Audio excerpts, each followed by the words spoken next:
Lovely. Come on. Oh, well played. Come on, Elsa. Come on, Elsa. There again. There again.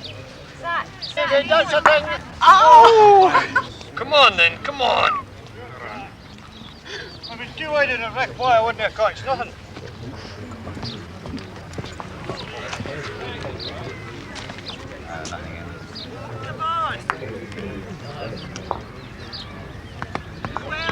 Sanquhar Bowling Club in Burns Country, north of Dumfries.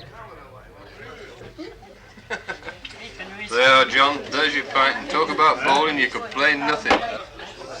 In the very active world of bowling in Scotland, a name to savour. This summer, an STV film crew visited the old parish to take in the centennial bowling tournament. And we also saw some of the different faces of a former mining town that's still going through the painful experience of industrial diversification and a fall in status from royal borough to part of a mere district under local government reform.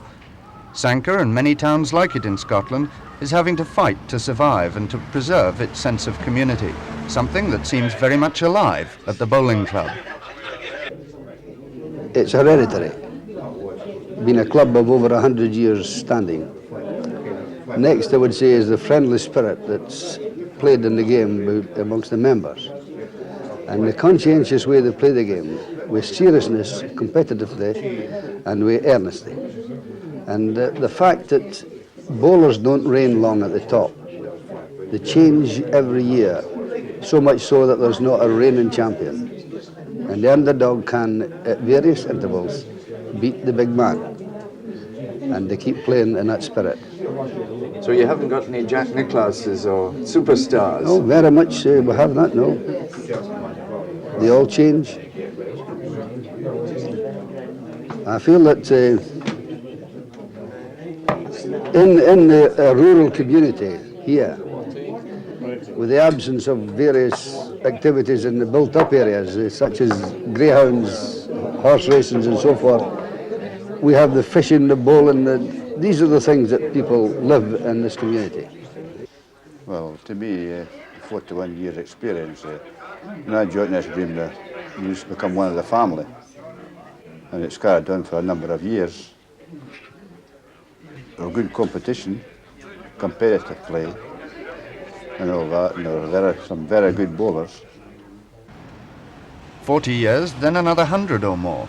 Local businessman Tom Johnson has elected himself unpaid custodian of Sanquhar's past and created a museum in the old toll booth at the north end of town. It's packed with history, and many people in this town can go over these old photographs and tell you the names, if not all, many of them. Talking about the bowling, of course, you've got pictures of, you've got James Brown there, and you've got James Brown's book.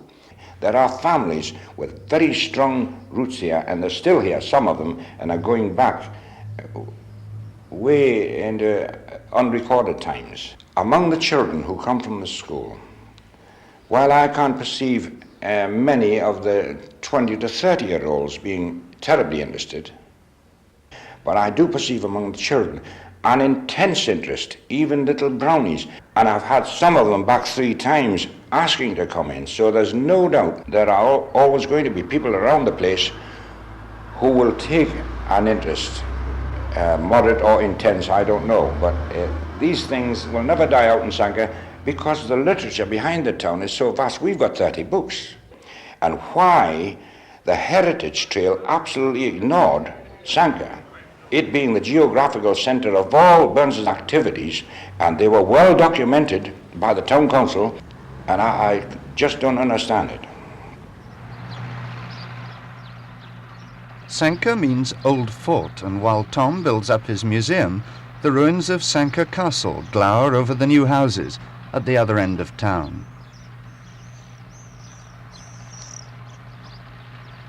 Sanquhar is changing, and the custodians of current affairs, including the bowling coverage, are local newspaper owner Graham McMurdo and his editor, schoolteacher Ian Clark.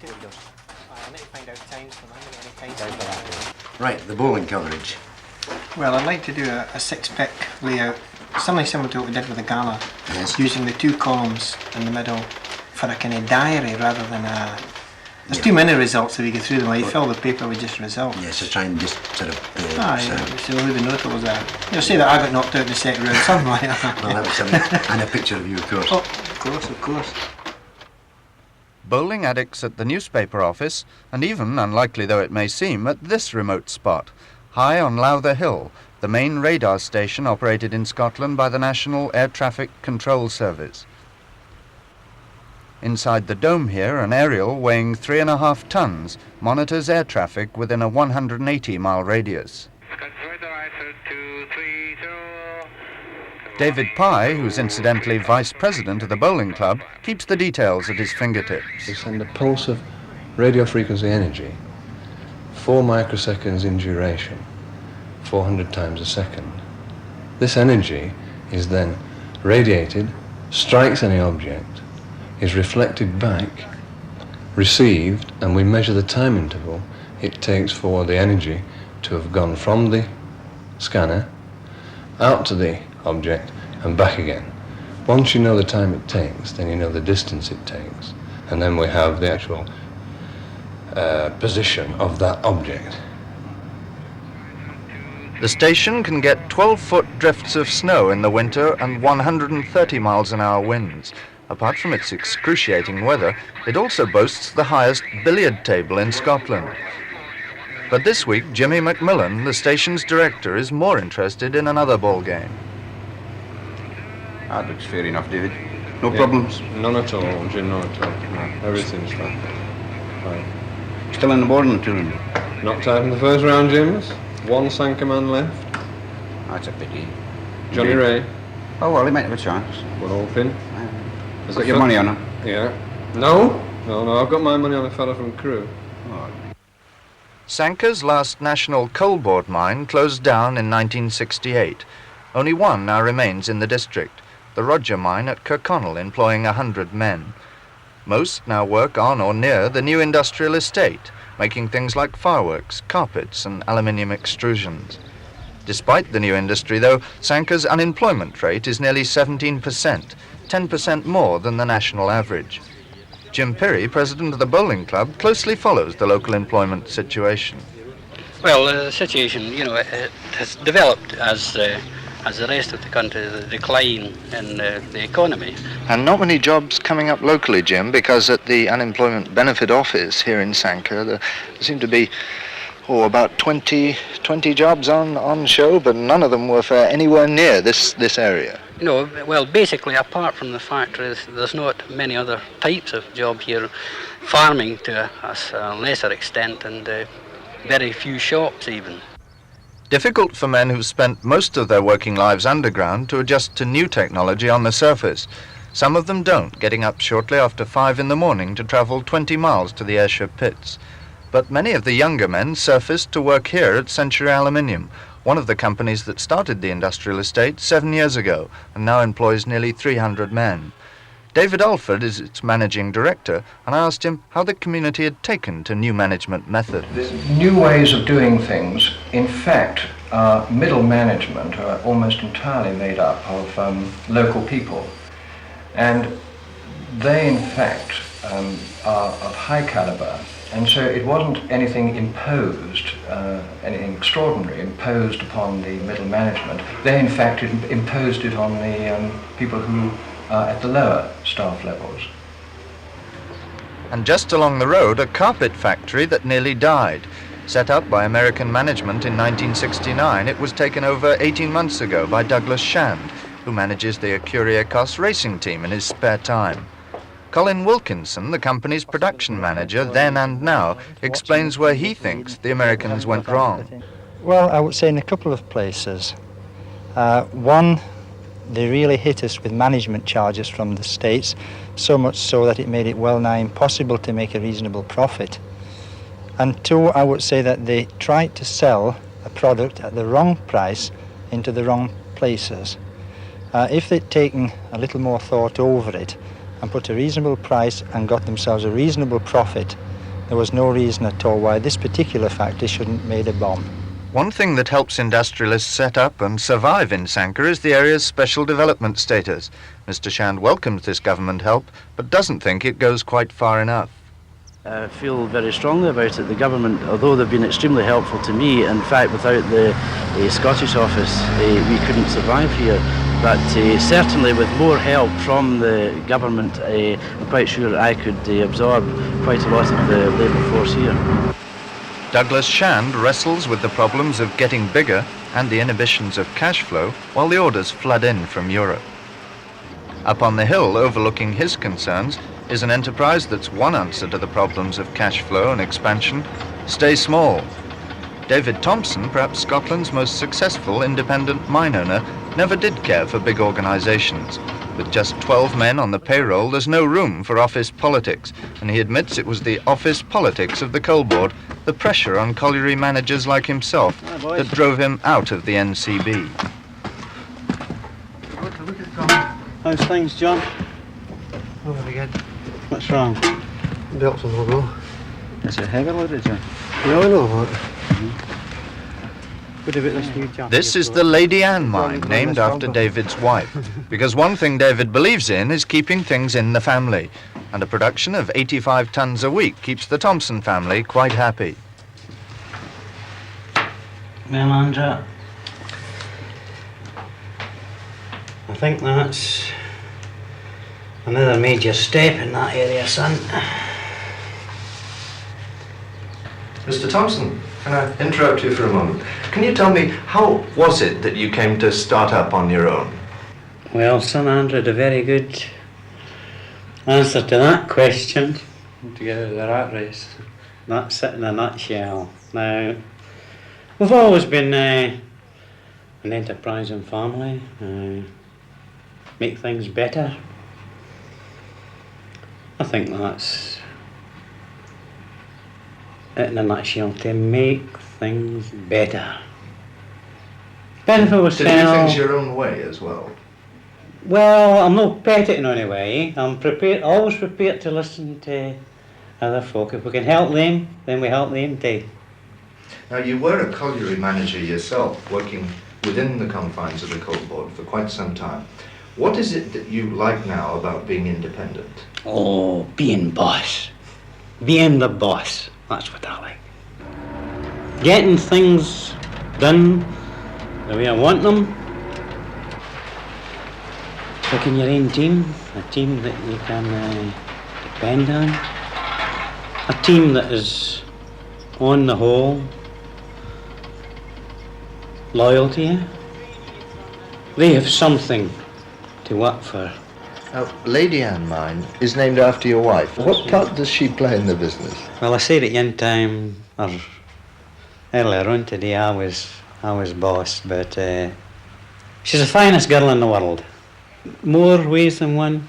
She's company secretary, she does that job. She's a cook. All qualifications that have really got to be tasted. Appropriately enough, it's Andrew, the Thompsons' 23-year-old son, who has the lonely job of pinpointing the best location for a new generation of Thompson mine to replace the Lady Anne. West of Kirkconnell, high on Polmuir Hill, he operates a drilling rig which drives 200 feet down through the marshy ground and comes up with core samples for analysis. Andrew's covered 43 locations on the hill in the past 12 months, and there'll be many more months of solitary work until the best location's been found for the new mine shaft. And not very far across the hills, with the future being taken care of, Andrew's father takes out a young neighbour on a leisurely rough shoot. This is quite a scene. Yes, lovely. Huh? You wouldn't think you were just 3 or 4 miles from Kirkconnell here. Would not. Yeah. Tell me about the bit you shoot on. Well, we have the river. This side is Forestry Commission. Lovely, isn't it?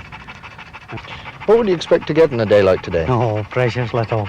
It's such a nice day. Everything's lying low and everything else. But it isn't the shooting you're after then? no, look at the piece you have up here. Listen. Let's go and find it. Come on, what is it that you like about this part of the country, David? Oh, it's lovely. Let's say it again. Really lovely. Quiet. Listen, can you hear the water? Rippling. Makes you wanna... Had they much bother writing that song, by a babbling brook, by a shady nook. How often do you come up here then? Oh, fairly often.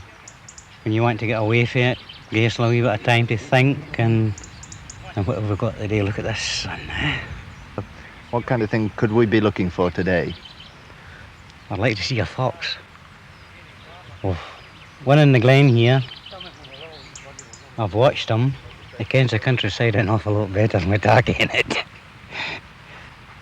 Because rough shooting in the old days was very much more a serious affair in a way, wasn't Well, when it was bread and butter in the days, if you went out with 5 cartridges and there wasn't 5 hits, it was an interrogation as to why you missed.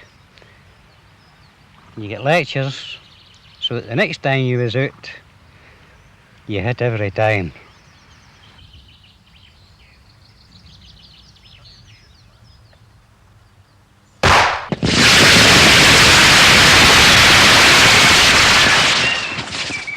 Even the company's most enthusiastic members have to admit that Sanquhar would be a far quieter place without Brock's fireworks, among the oldest established and noisiest companies in Britain.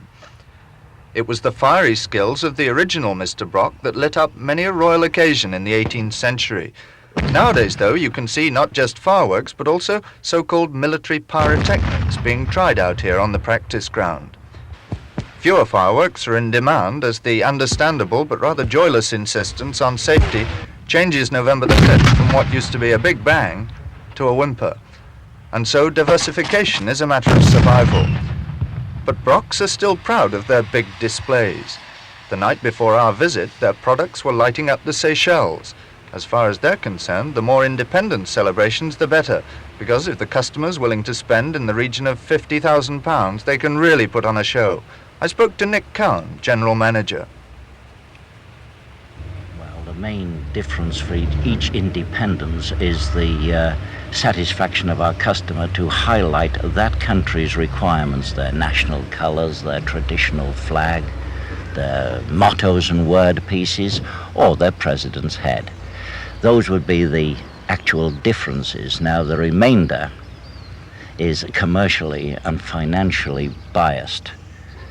Everything costs money, and they want their display to entertain all their free people. And it's our object to please that country and those people. We go in for mass entertainment, and we want to help them celebrate their independence with real spectacle. So we go in for national colours, noise, and everything that is to get the crowd on their toes with the oohs and ahs. That's the most important thing. And do you succeed? Oh yes, we've had some very great success. No disappointed clients? I don't think so. Not even Sanquhar's sturdiest admirer would say there's a lot to do after a day at the factory. Not a lot, that is, in the way of passive, city-style amusements. But who needs cinemas if you've caught the golfing bug? Teeing up for a friendly 4-ball round Sanquhar's very tough 9-hole course are Jim Haining, a local merchant, Bert Monteith, who's partner in a local butcher's business, John McClatchy, a manager with the district council and this year's captain, Have another go. playing 3 off the tee,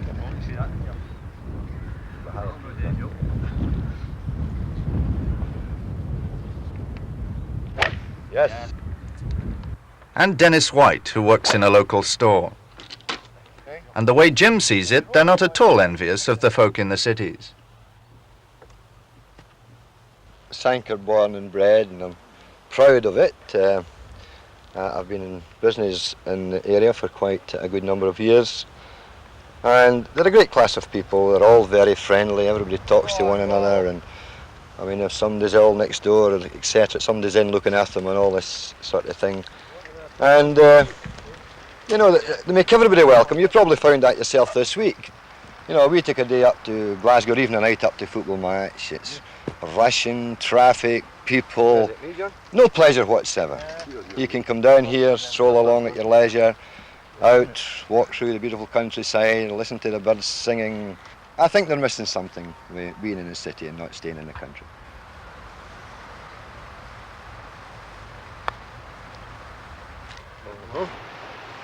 golf and for quieter spirits, fishing for sea trout on the River Nith. On the day we filmed, most of the fishermen were quietly praying for rain.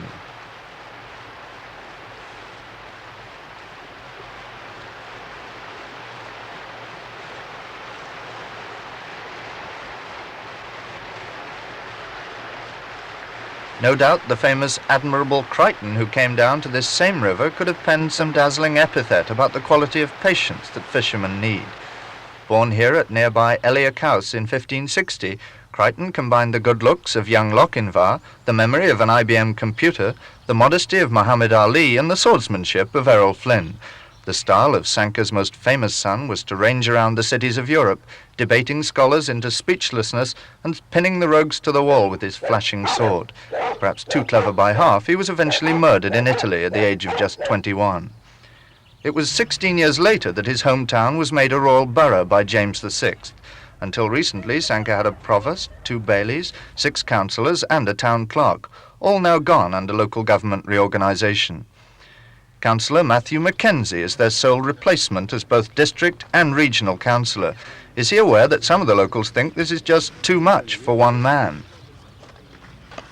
Oh, I'm quite well aware of it. Oh, yes. And I've never found anybody really that was in favour of local government reform, but it just happened. Very much like this raising the school leaving age. Nobody wanted that, and it yet happened. And I just wonder if we really have a democracy. Because when people don't want things, they still take place. I don't know why. And as far as the local people are concerned, there's no doubt about it. They must feel remote, more remote than they were before.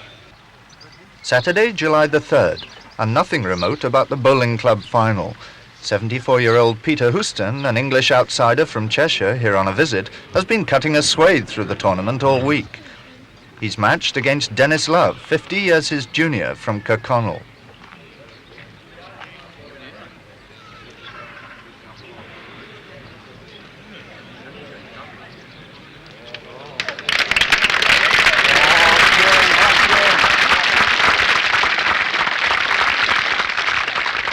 But Dennis swaggers on to win, and local pride, not Sanquhar pride, but near enough, remains intact. What is it that makes an outstanding bowler, do you think? Temperament's a lot to do with it, like, isn't it? Concentration. Knowing the rules of the game. Play to the rules all the time and competitive play. That brings out the bowler. If you're going to be a good player and concentrate on these things, you will be a good bowler. And lots of practice? Yes, lots of practice. Plenty of practice. The same in golf. You see a man playing golf, concentrating on 4 strokes, par 4 or par 3. The bowlers has got 4 balls. You're playing single-handed competition. You can concentrate on each ball or each stroke you talk about. There's very few clubs in the south of Scotland, and indeed any part of Scotland, that attracts people from a wider range of bowling clubs than what Sanquhar does.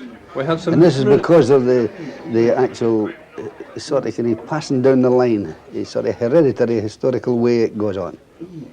And they always want to come and beat somebody from Sanquhar. Dennis, how do you feel about the win? Oh, great. Yeah? Over the moon. Over the moon. Everyone thought that fella from Cheshire was really going to creep up on you there. Well, you see, the English are not as good as the Scots, you see. Well, David, your predictions didn't really turn out quite the way you thought, did they? I've lost a fiver. Fiver? You lost £1 to me. I've lost £1 to you and £4 to 4 other people. And to present the first prize, which is a voucher for a holiday, Mr. Sean, please.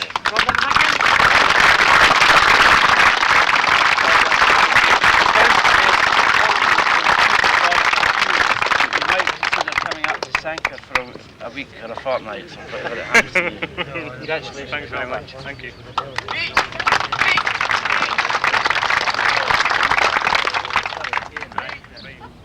The end of a tournament now 100 years old, held in a town whose men all once went down the mines. Robert Shankland of Sanquhar looks on, and because he loves to read the lines of Alex Anderson, a local miner and poet, is perhaps more aware than most of the continuity which links today with the past, and from which a town like Sanquhar can continues to draw not sentiment, but strength. The bairnies cuddle doon at nicht wi' mirth that's dear to me, but sin the big world's cark and care will quaitin doon their glee. Yet come what will to ilk again, may he that reigns abin aye whisper, though their pows be bald, O bairnies cuddle doon.